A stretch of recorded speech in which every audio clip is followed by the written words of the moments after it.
I don't know how you'll receive this message, but you need to wake up. Those were the words that occupied my television screen. Moments before, I had been watching an old Western movie with my wife sleeping peacefully in my lap. It was just past midnight, which meant I must have dozed off at some point, as the last time I checked it had just been past 10. And work in the morning would be another exhausting adventure. But the words that had replaced the movie brought me straight back to attention. The world you live in is wrong. Wake up, Jack. I sat frozen in my comfortable chair, momentarily forgetting everything that existed around me. The name, as generic as it was, felt familiar, but it wasn't mine. My wife let out a slight groan, probably dreaming something and talking in her sleep as often as she did. I considered if I'd actually fallen asleep myself, if I was dreaming. The only way to make sure was by letting someone else confirm what I was actually seeing. "Mary, honey, wake up, please," I said as I gently shook her. She looked so calm, as if all the horrors in the world didn't matter as long as she was safe by my side. I took a moment to just admire her, and when I looked back up, the weird message had been replaced by the roll credits of the movie. The clock read 1:34 a.m., meaning more than an hour had passed since the disturbing message popped up. Time had skipped, but to me no more than a few seconds had passed. I remembered then that looking at the time while dreaming produces weird results. It had to have been a nightmare, nothing more, yet I couldn't bring myself to wake up. I convinced myself that the message had been a product of my sleep-deprived mind, that I existed somewhere on the edge of reality with one foot inside the realm of sleep. Defeated and not feeling ready to get up for work in the morning, I just picked up a blanket and tucked my wife in. I was considering whether or not to just carry her with me to bed. It wouldn't be too hard considering my size, but I didn't want to wake her. Before I knew it, I suddenly found myself halfway up the stairs, walking towards our bedroom. I took a glance at my watch. The time read 2:04 a.m. Another half hour had just vanished. The realization hit me like a brick. I'd never sleepwalked before, nor did I have any history of absent seizures. Then I noticed the painting on the wall. It was the one that had always been there, but one that I'd never taken a second to just observe. Realistically, I knew my wife had hung it up there when we moved in together, but it was so distant, as if it only partially existed when no one was looking. It depicted a group of people standing outside an ancient building, all of them wearing strange black gowns. In the dark, I couldn't truly tell whether it was a painting or an actual photograph, but my mind leaned towards the former. They were holding hands, but a lot of them were missing body parts. Hands, legs, one even half their head, and none of them were smiling. At the bottom, there was a piece of handwritten text. "Trial and error. The first test. 2013," it read. The year felt so odd. Both the building and outfits seemed so much older. Just staring at it produced a growing feeling of dread within my body. Goosebumps formed on my arms, and I knew time had come to get some much-needed shut-eye. No sooner had I made that decision before the world turned dark around me. Seconds or maybe minutes passed, and I awoke in my bed, with my wife sleeping beside me. The sun had just arisen above the horizon, letting rays of warm sunlight penetrate our beige curtains. The events of the past night were already fading. It had to have been a dream. There was no other logical explanation. "Are you okay?" Mary asked with a tired, groggy voice, as she noticed me staring out into the world outside. I was standing in front of the window wearing a shirt and trousers I always put on for work, but I couldn't remember standing up nor getting dressed. "You look tired. Couldn't you sleep?" I don't know," I stuttered. "I had some weird dreams. The light outside looked so strange. It was perfect in every sense of the word, rid of any obvious faults. It shined brilliantly through the clear blue sky, only interrupted by a few pure white clouds. A brilliant orange gradient painted the horizon with trees dancing gently in the wind. That's the third time this week, Gary." Gary. That was my name. Though it felt all too foreign. I'd known it since I could form coherent words as a child, yet it somehow didn't suit me. Maybe you should schedule another appointment with Dr. June, Mary suggested. I agreed only because I'd known him for years. He'd helped me through some trauma, though I couldn't fathom how he'd possibly analyze my dreams in any meaningful way. I called him after breakfast, and to my luck, he just happened to have a free session that morning. I let my job know I'd be late due to an appointment, and as usual, they were more than happy to accommodate me. "Gary, it's great to see you on this fine morning," Dr. June said with his usual level of enthusiasm as he welcomed me into his office. He'd always called me by my first name, claiming it made people feel more comfortable, letting them open up more. I couldn't deny that claim. The man knew pretty much everything about me. I told him about my dreams, and he jotted down a few notes down into his book as he passively listened. "Gary, why don't you tell me what you think of these dreams, and what they mean?" It was such an obvious question, yet I never saw it coming. I hadn't thought much about it. My concern was mainly getting rid of them, not understanding them. Though lately, I'd struggled to figure out whether or not they were truly dreams and not a twisted version of reality. "It's like my life isn't real," I finally answered. "Sometimes I have flashes, pictures of people I don't know, but they all seem so familiar. I don't understand." He asked a few more questions after that before sighing and looking at me. "Gary, we've been talking about your dreams now for the better part of this year, and they're not getting better. While I'm not ready to give you a certain diagnosis, I'd like to put you on some kind of medication." "Drugs? What kind?" I asked. He sighed again. "That's the thing, Gary. If I tell you how it works, you might be resistant to it. This medication is brand new, and I've had good results with other patients suffering similar world-breaking ideas. I'd like to put you on it just for a few weeks. If it works, great, we'll talk again. If not, or if you suffer from any side effects, we'll just stop the treatment. I'm not supposed to do it this way, so I need to know if you're on board." I looked at him with a questionable expression plastered on my face. He'd always been good to me, never doubting or judging my stories. I trusted him more than most. So despite not being one to trust unknown drugs, I decided to give the treatment a shot. "All right, Doc. You know best, I suppose." He handed me an unmarked bottle of pills with the simple instructions of taking one each day before going to bed. That was all it would take to cure me of an undiagnosed disease that had been plaguing me for months.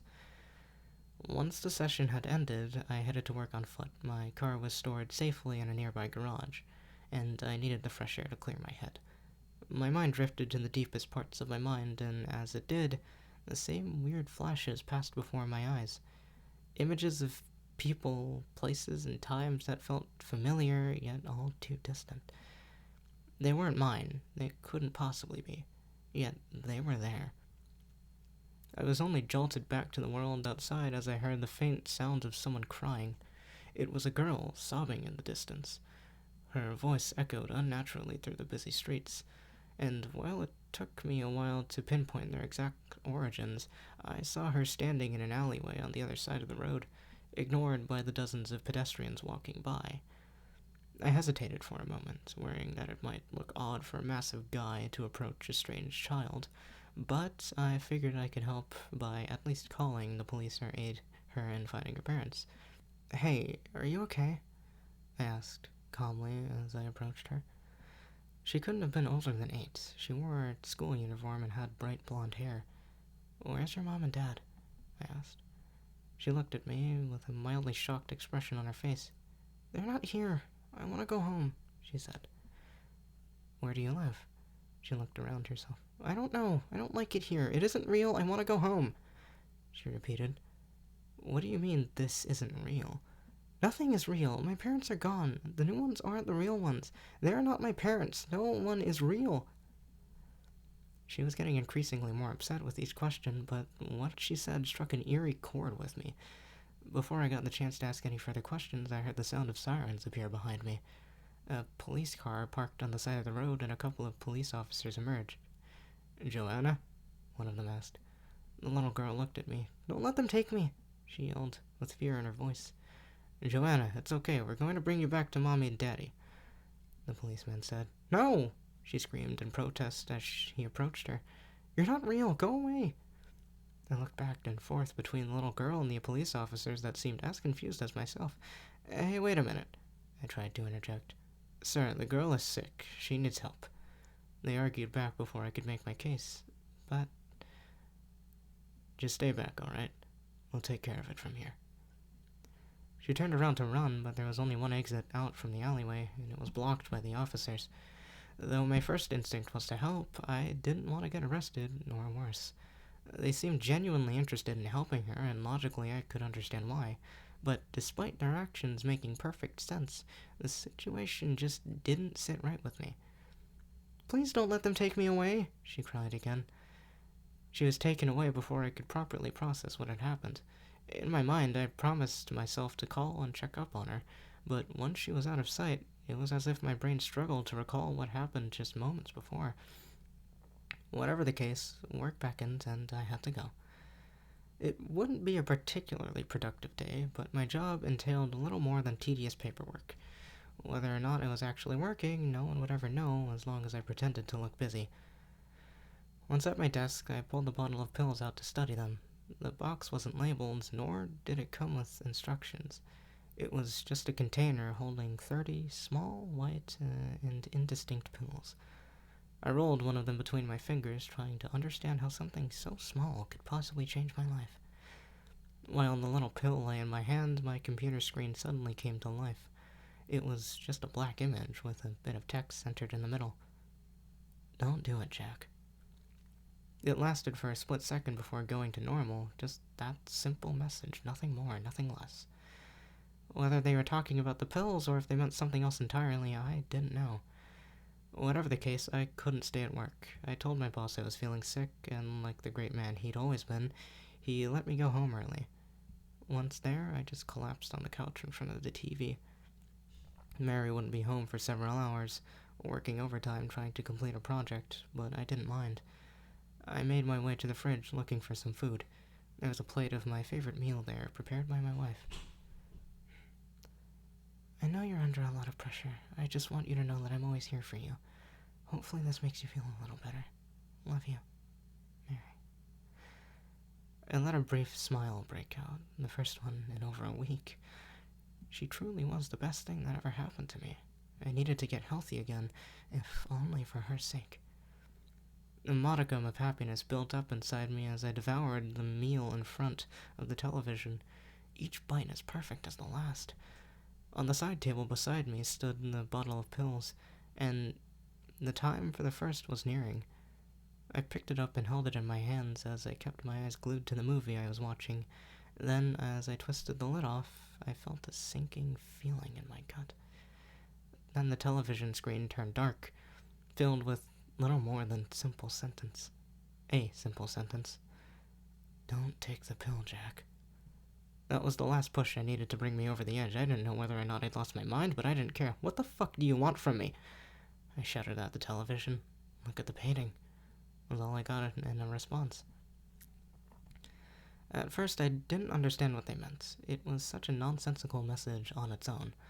But then I realized how I'd been extraordinarily fascinated by the painting on the stairs the day before. How I'd been frozen in place for almost an hour. The black screen turned back to the movie, and I put the bottle of pills down. I walked over to the stairs with the weird picture hanging on the wall halfway up. The sun had just set, casting eerie shadows throughout the house. It obscured the picture to the point where I still couldn't tell whether it was a photograph or a realistic painting. Time had passed and it started getting darker outside. Still, I just kept staring, not sure what I was looking for. Gary, what the hell are you doing? My wife called as she found me standing on the stairs. I've been trying to call you for hours. Why didn't you pick up? Hours had passed, and evening had turned into early night. It had just passed 11 p.m., and Mary had been stuck working overtime, trying to get in touch. I'd been standing there staring at a picture for hours. The picture. Where did you get it? I asked. Mary looked at me dumbfounded before turning her attention towards the picture on the wall. A confused expression formed on her face, and she approached me to inspect it. I don't really know. I never noticed the picture before. It was just kind of there. Her comments confirmed every bit of oddity surrounding the picture. I reached out my hands to remove it, but Mary grabbed my arms before I could reach it, stopping me. "Why are you stopping me?" I asked. "I don't know. I'm just scared." I felt it too, the hesitation and worry about what lay behind it. Still, I grabbed it and unhinged it from the wall. Once gone, all it revealed was a spot of absolute nothing. "What is that?" Mary asked in shock. I hadn't the faintest clue of how to answer the question, because what existed behind the painting was literally nothing. A hole in the fabric of reality that had existed long before our times in the house. At least, I knew it wasn't just a dream. The world was real, but something had gone horribly wrong, and for some reason, I knew it would only get worse from here.